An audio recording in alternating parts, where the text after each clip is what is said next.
এই বারবিকিউ রেস্টুরেন্টটা দুনিয়ার সবচেয়ে ঝাল ডিপিং সসের জন্য ফেমাস। ওই সসের মধ্যে ঘোস্ট পেপার আর সবুজ মরিচ মেশানো হয়। ঘোস্ট পেপার দুনিয়ার তৃতীয় সবচেয়ে ঝাল মরিচ হিসেবে পরিচিত।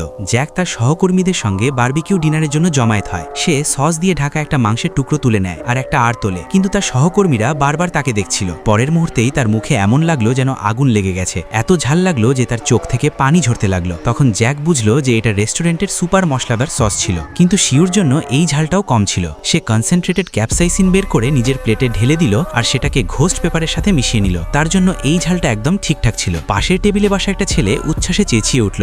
জ্যাক হার মানতে রাজি ছিল না। সে আবারও নাম্বিং স্পাইসি সস ট্রাই করলো। এই সস মিসোতে অনেক সিচুয়া পেপারকর্ন মিশিয়ে বানানো হয়েছিল, তাই এটা শুনতে আর করতে মশলাদারও ছিল। তখনই বুঝলো এই সস মাংসের স্বাদ আরও বাড়িয়ে দিয়েছে। যতই চোবানো হচ্ছিল স্বাদ ততই বেড়ে যাচ্ছে। জ্যাক আরেক টুকরো তুলে নিয়ে সেটাকে মশলাদার সসের মধ্যে ডুবিয়ে দিল। সত্যি খুব স্বাদিষ্ট ছিল। ওয়েটার গ্রিল করা মাংস নিয়ে এলো। জ্যাক নিজেই গ্রিল মাস্টার হতে এগিয়ে এলো। গ্রিলে মাংস চটচট করতে শুরু করলো। হাওয়ায় মাংসের গভীর গন্ধ ছড়িয়ে পড়ল। জ্যাক তার জ্যাকেট খুলে ফেললো। সে মরিচে ঢাকা একটা টুকরো তুলে নিয়ে সেই ঝাল তাপে মজা নিতে লাগলো। তারপর সে ভাতের বড় একটা কোর খেয়ে ফেললো। সে খাওয়া বন্ধ করতে পারছিল না। দারুণ খাবারের পর জ্যাক তীব্র তিক্ততায় ঘাম ঝরাতে লাগলো, তবুও সে থামল না।